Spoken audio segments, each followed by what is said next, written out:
Well, we brought them up 4 times already, and now we can just talk about them in full blast. That's going to be the Philadelphia Eagles, 14-3 last year. Jeff, absolute incredible run last year. They lost 2 division games. They lost to the Cowboys, of course.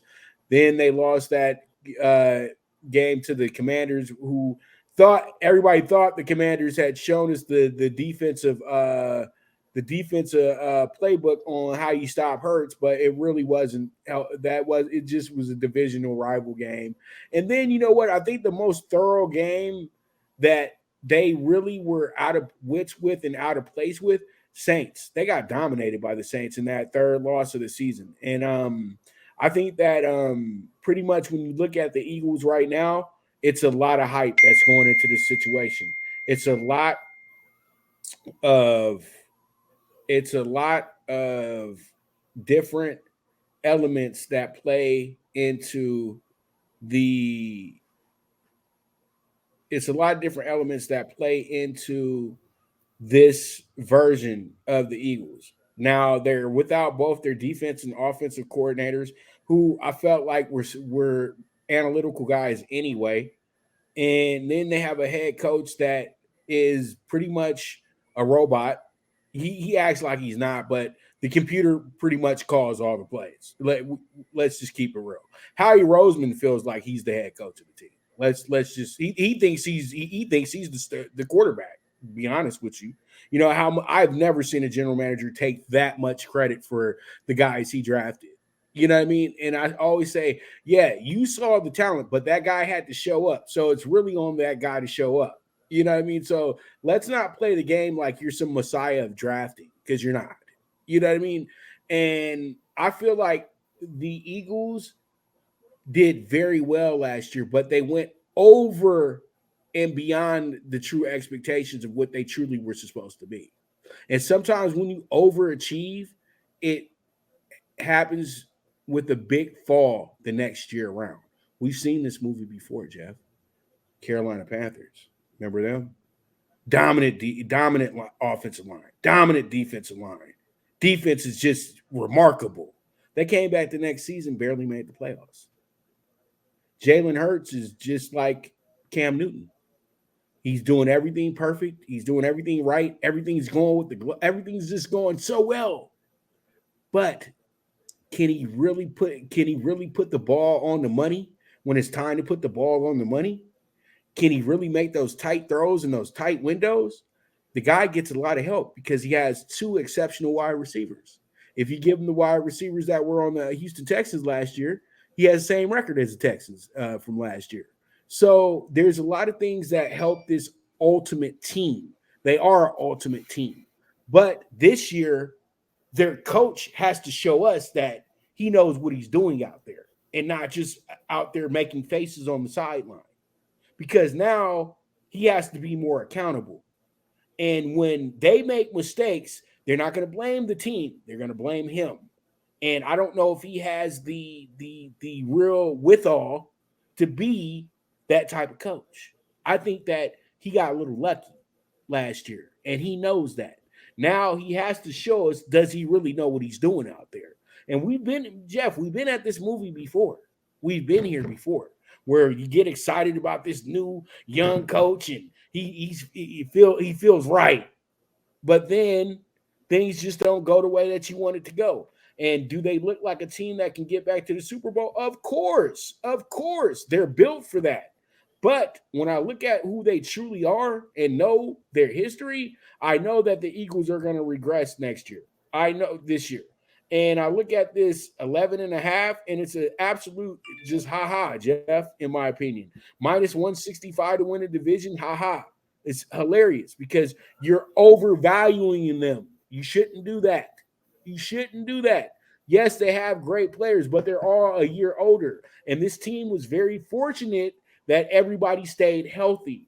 I don't see that happening this year, Jeff, because we've been doing way too much hanging out this summer. We've been doing way too much, too many podcasts and all these other extra things that all these elite teams do when they get to Super Bowls and don't win them. They start reading their press clippings a little bit too much. And I feel like the Eagles are going to fall victim to that. They've never been a consistent team to the point to where they've been able to give us 5 years of greatness. You know what I mean? I know you thinking like, but the McNabb years, the NFC East was absolutely terrible at that time. Come on, let's keep it real. It wasn't nobody good in that division at that time. I think the Cardinals was still in the division at that time. So, when I look at this, I say to myself that this one is definitely a team that I see going under 11 and a half. And hell no, I don't want that minus 165 for a division championship. Y'all can keep that. You can have that. But that's my thoughts. How you taking this one, Jeff? As I stated, it's a fantasy football dream. Jalen Hurts, that quarterback sneak where they circle around him. NFL was going to take it out of the picture this year. They didn't. A.J. Brown, Devonta Smith, Dallas Goedert. They get rid of their running backs. They're like, well, we'll bring in DeAndre Swift, Rashard Penny. They still have Kenneth Gainwell, Boston Scott. They have half of the Georgia defense and they have half of their defense. I mean, where can they go wrong? On paper, they're the team to beat. But as we like to say in our lanes, they're overpriced. They could walk into New England and win 34-7. They have that type of team. They could walk out of there losing 24-13. You said it best. We have the blueprint now. We have how to beat the Eagles. It's easy to be a front runner when everything's going great. It is puppies, cupcakes, and unicorns. Let's see what happens when you got to handle a little adversity. And they had the dream year, the team to beat. And listen, on paper, yeah, they are. The NFC this year, no Rodgers, no Brady. Now there's like a changing of the guard, the Eagles, the 49ers. People want to talk about Dallas, et cetera, et cetera, et cetera. I, too, will go under the 11.5. I will say no to the minus 165. We will also talk about the fact that if they start slow and Dallas starts hot, give me the plus money once after week 2 or 3 when they're a game back, maybe game and a half back. And that minus 165 turns into a plus 125. I'll take my swing then. But at this price, no thanks. Man, and you already know, and I'm not trying to be a big juicy Eagles hater or anything like that. It's just that I know the Eagles and I know how this is setting up right now for this team. And I know that they still got to deal with the Cowboys. They still got to deal with the Giants. They still got to deal with the Commanders. And when you look at their schedule, they're playing against the East this year. So that's going to be even tougher as well, too. You're going down to places like Miami where you always have struggles in Florida. You're going to places like Buffalo where you have had struggles with them. You're going to a place like you're going to go play the Jets. It's going to be tough this year. It's not everybody knows what's coming. So that's why it's like you have to take they're not going to be a team that you're going to overlook. They're going to be a team that you circle that you want to beat. And it's tough to be in these spots. You're not going 14-3. That's just simple. You can win over 10 games, but 14-3, that was last season. And that was because the schedule, let's keep it real. The first 10 games of that schedule, anybody could have went 9-1 if they had on an elite status. Look at their schedule. Seriously, look at the schedule, and then we can talk. Because I looked at that schedule, Jeff, and I brought it up every single week for 3 weeks straight. They're not playing anybody. But it's about who they throw in front of them. They're not playing anybody. You're not playing anybody. It's that simple. You know what I mean? And then when you got the hard part of your schedule, you lost 3 games.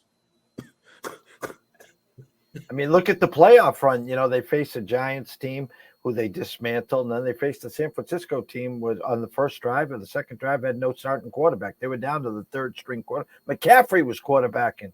And listen, you can talk about the call, the no call. Yes, you were 15 minutes away from winning the Super Bowl, just like Joe Burrow was against the Rams, and we can bring up other situations, okay?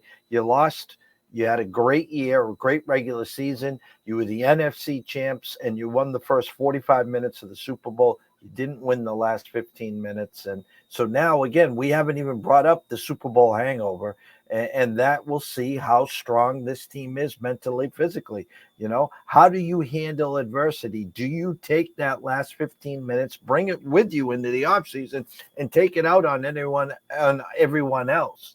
You know, because you now are the hunted. You have the target on your back. The Dallases of the world, the San Franciscos of the world, and the other elite or so-called elite teams, the NFC, are all targeting you. You're going to be favored in every game this year. Every game this year, you're going to be favored.